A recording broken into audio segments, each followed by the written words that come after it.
اعوذ باللہ من الشیطان الرجیم بسم اللہ الرحمن الرحیم السلام علیکم ورحمۃ اللہ وبرکاتہ۔ بریکنگ آلویز کے ساتھ ناظرین اکرام، میں ہوں فیصل سید۔ امید کرتا ہوں آپ جہاں بھی ہوں گے رب تعالیٰ کی پناہ میں عافیت سے ہوں گے۔ D G I S P R کی آج کڑاکے دار پریس کانفرنس۔ آج ہی کے دن سپریم کورٹ آف پاکستان میں ملٹری ٹرائل کے حوالے سے بڑی اہم سماعت اور دھماکے دار قسم کی remarks. Chairman P T I کے لیے سخت پیغام۔ اس پہ بات کرتے ہیں ناظرین اکرام۔ آج آپ کو معلوم ہے آج کا دن صبح سے سپریم کورٹ آف پاکستان میں جو ہے بینچ جو سماعت کے لیے بیٹھا تھا وہ فوراً ٹوٹ گیا۔ ایک جو آنریبل جسٹس ہیں ان پر اعتراض کر دیا گیا گورنمنٹ کی طرف سے، اور وہ بینچ ٹوٹ گیا، دوبارہ تشکیل ہو گیا۔ 6 رکنی جو ہے پھر جو بینچ تشکیل دیا گیا۔ اس کے جو سماعت ہے اس دوران چیف جسٹس آف پاکستان اور کورٹ کے دیگر جج صاحبان خاصے برہم نظر آئے۔ اٹارنی جنرل جو ہے سخت مکالمات ہوئے، اور چیف جسٹس آف پاکستان نے جیسا کہ اٹارنی جنرل نے کہا کہ یہ حکومت چاہتی ہے کہ یہ جسٹس منصور علی شاہ صاحب، چونکہ وہ رشتہ دار ہیں جواد حسن جو خواجہ صاحب ہیں ان کے، اس لیے یہ بینچ میں نہ موجود ہوں۔ تو چیف جسٹس آف پاکستان نے فرمایا کہ آپ بار بار بینچ کو توڑواتے ہیں، آپ بینچ پر اعتراضات اٹھاتے ہیں، آپ کے مفادات اس سے کیا ٹکراؤ ہے؟ آپ ہماری جو سماعت میں رکاوٹیں کیوں ڈالتے ہیں؟ ہم آئین اور قانون کے مطابق بات کرتے ہیں۔ ہم نے آج تک آپ کی جو کچھ آپ اسمبلی فلور سے یا آپ جس طرح کے پیغامات ہمیں بھجواتے ہیں، ہم پر تنقید کرتے ہیں، ہمیں ہدف تنقید بناتے ہیں، ہم نے کسی کو توہین عدالت، کسی کے خلاف ایکشن نہیں لیا۔ ہم اگرچہ ہمارے ہاتھ میں چھڑی نہیں ہے کہ ہم چھڑی سے آپ کو فیصلوں پر جو ہے کاربند کروائیں، جن کے پاس چھڑی ہے وہ جو فیصلے کرواتے ہیں، یا ان کے پاس اخلاقی جواز کیا ہے چھڑی کا۔ تو اس سلسلے میں یہ سخت ترین ریمارکس آئے، اور فوجی عدالتوں کے حوالے سے سویلین کی جو حقوق ہیں ان پر کافی آج کی جو ہے سخت قسم کی بحث ہوئی، اور کل تک کے ملتوی ہے۔ کل آخری دن ہے، کل فیصلہ آ جائے گا۔ اور شام کو جو 3 بجے پریس کانفرنس وہ ہوتی ہے ہمارے پاک آرمی کی طرف سے، D G I S P R کی طرف سے۔ ٹائمنگ بڑی اہم ہے۔ ٹائمنگ اس لیے اہم ہے کہ ملٹری جو کورٹس ہیں ان کے حوالے سے بات کی جا رہی ہے، اور انسانی حقوق کی بات کی جا رہی ہے۔ D G I S P R صاحب نے بھی انسانی حقوق کو لے کر اس کی تفصیلات فراہم کی، اور سپریم کورٹ میں بھی انسانی حقوق کے بات کی جا رہی ہے۔ سپریم کورٹ آف پاکستان میں سویلین جو ہیں ان کے جو ٹرائل ہے اس حوالے سے، ان کے حقوق متاثر ہونے کے حوالے سے بات ہوتی ہے۔ تو D G I S P R جو ہے اس کی جو آج پریس کانفرنس تھی وہ کچھ یوں ہے۔ انہوں نے کہا، پہلی بات انہوں نے یہ کلیئر کی، یہ جو ملٹری کورٹس ہیں یہ اب نہیں بنائیں گی، یہ پہلے سے ملٹری کورٹس ہیں، 17 کے قریب ہے جو ملک میں پہلے سے چل رہی ہے، اور یہ فنکشنل ہیں، اپنا کام کر رہی ہیں۔ یہ بات انہوں نے کلیئر کی۔ دوسرا انہوں نے کہا کہ اس وقت جو 9 مئی کے واقعات ہیں ان میں جو ملوث افراد ہیں ان کو ہم وہاں پر ان کا ٹرائل جاری ہے۔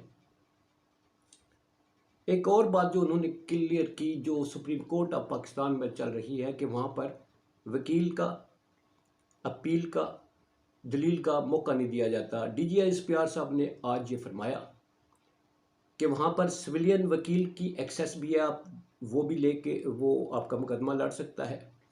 وہاں اپیل کا حق، آپ ہائی کورٹ میں اپیل کر سکتے ہیں، آپ سول کورٹ میں ہائی کورٹ، سپریم کورٹ میں اپیل بھی کر سکتے ہیں۔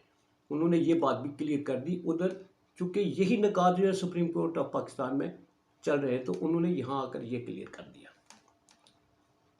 دوسری طرف یہ کہ کسی سیاسی جماعت کو ٹارگٹ کیا جا رہا ہے، تو انہوں نے کہا کہ ہم نے خود احتسابی کا عمل اپنے ادارے سے شروع کیا ہے۔ ایک لیفٹیننٹ جنرل سٹنگ جو ہیں انہیں برخاست کر دیا گیا ہے۔ 2 میجر جنرلز اور 7 بریگیڈیئرز جو ہیں ان کے خلاف سخت ترین جو ہے اس وقت ڈسپلنری ایکشن جو ہے وہ لیا گیا ہے اور وہ کارروائی ہو رہی ہے۔ 4 اسٹار جنرل ریٹائرڈ جو ہیں ان کی نواسی جو ہے وہ جیل میں ہے۔ 2 اسٹار جو جنرل ہیں ان کے داماد بیٹے، مطلب کافی انہوں نے لسٹ بتائی جو ریٹائرڈ جنرلز ہیں اس کے حوالے سے، انہوں نے کہا کہ ہم خود احتسابی پر عمل اس پہ یقین رکھتے ہیں۔ دوسرا انہوں نے جو سوالات تھے ان کی کچھ تفصیلات ہیں، کچھ سوالات تھے کہ ماسٹر مائنڈ کون ہے 9 مئی کے واقعات کا، تو انہوں نے کہا کہ ماسٹر مائنڈ وہی ہے جو ذہن سازی کر رہا تھا اتنے عرصے سے، اتنی ذہن سازی کی کہ لوگوں کے گھروں میں ماؤں بہنوں بیٹیاں ان کے ذہن کو تبدیل کیا، ان کو اس حد تک تبدیل کیا کہ وہ اپنے ہی فوج کے ادارے پر حملہ آور ہوئے۔ آپ کو معلوم ہے یہ اشارہ جو ہے انہوں نے یہ تو کہا کہ ہم کسی کا ابھی تعین نہیں کر سکتے، مگر جو سب کو نظر آ رہا ہے وہ یہ ہے کہ جو تنظیم سازی کی گئی ہے اس کے نتیجے میں یہ واقعات رونما ہوئے۔ تو انہوں نے ایک اور سخت پیغام جو دیا، انہوں نے کہا کہ نہ تو اس کے جو منصوبہ صاحب ہیں، سہولت کار ہیں، کسی کو نہیں چھوڑا جائے گا، سب کو جو ہے اس کا جواب دینا ہوگا اور ان کے خلاف کارروائی ہوگی۔ اگر کارروائی نہیں ہوگی تو کل کوئی اور جماعت اٹھ کر پاک فوج پر حملہ آور ہوگی۔ اگر ان کا احتساب نہیں کیا گیا، ان کو سزائیں نہیں دی گئیں، تو پھر کل ہمارے ملک کو جو ہے اس کو ہم کس کے حوالے کریں گے؟